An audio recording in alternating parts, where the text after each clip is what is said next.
आपने मुझे अवसर दिया, इसके लिए मैं आपका आभारी हूं। सभापति महोदय, सर्वप्रथम मैं बहुजन समाज में जन्मे सभी संतों, गुरुओं, महान पुरुषों को नमन करता हूं, जिनमें महात्मा ज्योतिबा फूले, डॉक्टर बाबा साहब अम्बेडकर और मान्यवर काशीराम साहब को मैं याद भी करता हूं आज के दिन पर। साथ साथ नगीना की महान जनता और भीम आर्मी और हमारी पार्टी आज़ाद समाज पार्टी काशीराम के साथियों का भी धन्यवाद करता हूं। इसके बाद अपने कुल गुरु जगत गुरु सदगुरु रविदास जी महाराज को भी मैं नमन करता हूं, जिन्होंने दुनिया को लगभग 600 साल पहले बेगमपुरा शहर के रूप में दुनिया का सबसे महान लोकतांत्रिक दर्शन दिया। अध्यक्ष महोदय, माननीय सभापति जी, 14 अगस्त 1947 को ये देश अंग्रेजों के अधीन था। 15 अगस्त 1947 को हम लोग आज़ाद हुए। 16 अगस्त 1947 को देश आज़ादी में था, लेकिन धन धरती राजपाट में बंटवारा नहीं हुआ। जो साधन संसाधन थे उनमें बंटवारा सही रूप से न होने के कारण एक बहुत बड़ी आबादी सुविधाओं से वंचित और सम्मान से वंचित रह गई। उनको सम्मान देने के लिए और अंतिम व्यक्ति तक सुविधाएं पहुंचे, इसके लिए लोकतंत्र की व्यवस्था हुई। लेकिन आज़ादी के 70 साल बाद भी हम कहाँ खड़े हैं, इस पर ये चिंता का विषय है। मैं मानता हूं कि सामाजिक न्याय तभी होगा माननीय सभापति जी, जब जातीय जनगणना पूरी होगी और जातीय जनगणना कराई जाएगी और साथ साथ संख्या के आधार पर आरक्षण जो है वंचित वर्गों का बढ़ाया जाएगा। उसके साथ साथ जब राष्ट्रपति जी अभिभाषण पे बात रख रही थी तो उन्होंने शहरी और ग्रामीण क्षेत्रों के विकास की बात कही और ये भी कहा कि दुनिया में सबसे उत्तम शहर हमारे यहाँ बने। लेकिन माननीय सभापति जी, 70% आबादी तो गांव में निवास करती है, तो गांव की आबादी के बारे में भी सोचना होगा कि उनका जीवन कैसे बदले। माननीय सभापति जी, उच्च शैक्षणिक संस्थानों में बहुजन समाज के जो छात्र हैं उनके साथ कास्ट एट्रोसिटी हो रही है, निरंतर उनकी हत्या हो रही है।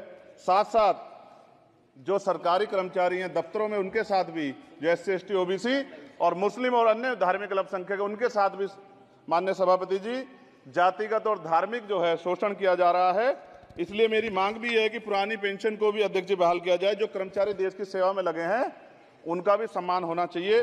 साथ साथ सभापति जी, भाजपा ने चुनावी लाभ के लिए सबका साथ सबका विकास के नारे दिए जो खोखले हैं, क्योंकि 10 साल में दलित, पिछड़े, आदिवासी, मुस्लिम और अन्य धार्मिक अल्पसंख्यक जो अत्याचार हुए हैं वो किससे छिपे हुए नहीं हैं। ये गलत है, ये बंद होना चाहिए। सभापति महोदय जी, महामहिम राष्ट्रपति जी के अभिभाषण में निजी क्षेत्रों में SC ST OBC को रिजर्वेशन देने का कोई उल्लेख नहीं हुआ है, जो कि आज चर्चा का विषय, क्योंकि 98% प्राइवेट सेक्टर है, 2% सरकारी सेक्टर है, तो 98% प्राइवेट सेक्टर में भी हमारी हिस्सेदारी की बात होनी चाहिए। माननीय सभापति जी, आशा कार्यकर्ताओं, आंगनबाड़ी वर्करों, भोजन माताओं के वेतन वृद्धि पे भी कोई उल्लेख नहीं हुआ है, वो भी अभी नंगे, उन पर भी सोचना पड़ेगा। माननीय सभापति जी, जिस क्षेत्र से मैं चुन के आया हूं नगीना से, वो बहुत पिछड़ा क्षेत्र है। उस क्षेत्र में कोई विशेष आर्थिक पैकेज नहीं दिया गया, रोजगार की सेवाएं नहीं है, नौजवान पलायन करता है। IIT, IIM, एम्स, केंद्रीय विद्यालय आदि शिक्षा में और चिकित्सा संस्थानों की स्थापना होनी चाहिए, जो कि नहीं है। और माननीय सभापति जी, मानसून सत्र आ गया है, मेरा क्षेत्र बाढ़ से बहुत प्रभावित है, इसलिए मैं आपसे आग्रह करूंगा कि वहां के लोगों को बाढ़ से निजात दिलाई जाए।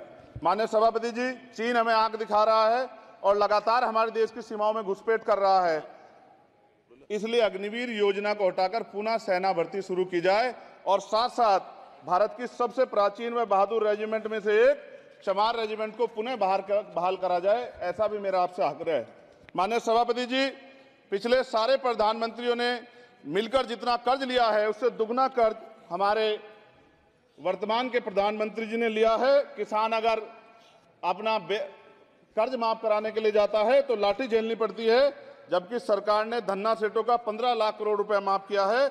इस ओर हमें ध्यान देना पड़ेगा, हमारी आने वाली पीढ़ियों को ये कर्ज चुकाना पड़ेगा। माननीय सभापति महोदय जी, किसानों को MSP की लीगल गारंटी तथा किसानों का कर्ज माफ होना चाहिए। साथ साथ 2 अप्रैल 2018 को SC ST के बच्चों पे बहुत बड़े पैमाने पे मुकदमे लगे थे, वो हमारी लड़ाई सही थी, ये सुप्रीम कोर्ट ने माना और बाद में सरकार ने माना, वो मुकदमे तुरंत वापस होने चाहिए। माननीय सभापति जी, प्रेस जो है उस पर भी शिकंजा कसा जा रहा है, जो पत्रकार सरकार खिलाफ बोलता है नौकरी से हाथ धोना पड़ता है, और सोशल मीडिया हमारा हथियार है, उस पर तरह तरह के प्रतिबंध लगाए जा रहे हैं और विरोध करने वालों को सोशल मीडिया हैंडल भी सस्पेंड करा दिए जा रहे हैं। साथ साथ सभापति जी, पेपर लीक और परीक्षाओं के कैंसिल होने से देश के नौजवानों का भविष्य खतरे में है। नीट यूपी सिपाही भर्ती सभापति जी और 69,000 शिक्षक भर्ती में आरक्षण घोटाला हुआ है। कोई पूछने वाला नहीं, खून के आंसू रो रहे हैं बच्चे, बेरोजगारी का दंश युवा झेल रहे हैं।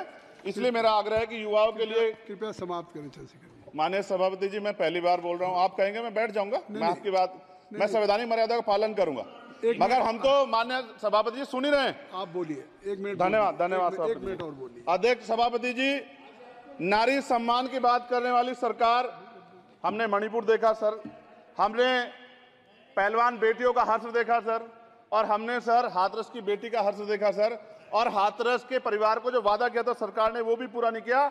और महिलाओं में भी, स्पेशली दलित, पिछड़े और मुस्लिम वर्ग की, आदिवासी वर्ग की महिलाओं के साथ आज भी एनसीआरबी का डाटा कहता है सर जो जुल्म हो रहा है वो सहनीय नहीं है सर। साथ साथ कोविड में तैरती, हमने कोविड में बहुत सुना सर, कोविड में तैरती लाशें भी गंगा में हमने देखी है सर, और मजदूरों का हाल भी हमने देखा है। सभापति जी, बस सब समाप्त कर रहा हूं।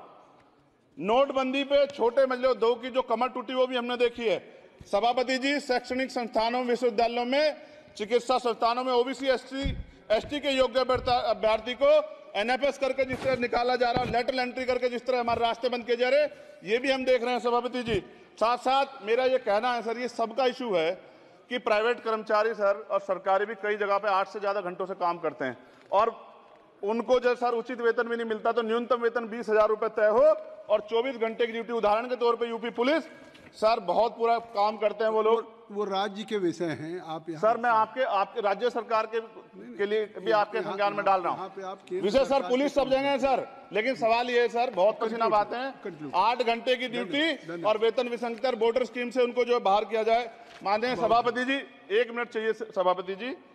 राष्ट्रपति जी ने धर्म के बारे में बात की थी, राम मंदिर से पहले हमारे गुरुघर तुगलकाबाद का फैसला आया था राष्ट्रपति जी, वो सभापति जी अभी तक दिल्ली में स्थित सदगुरु रविदास जी महाराज का गुरुघर नहीं बना। साथ साथ सभापति जी, अपनी बात को खत्म करते हुए मैं आपसे कहना चाहता हूं कि जितना देश दूसरों का है सर, इतना हमारा भी है। हम मरने के लिए पैदा नहीं हुए, जो चाहता है हमारी हत्या कर देता है। मूछे रखने पे, घोड़ी पे बैठने पे, मटकी छूने पे हमारी हत्या हो रही है। क्या बदला है सर 70 साल बाद भी?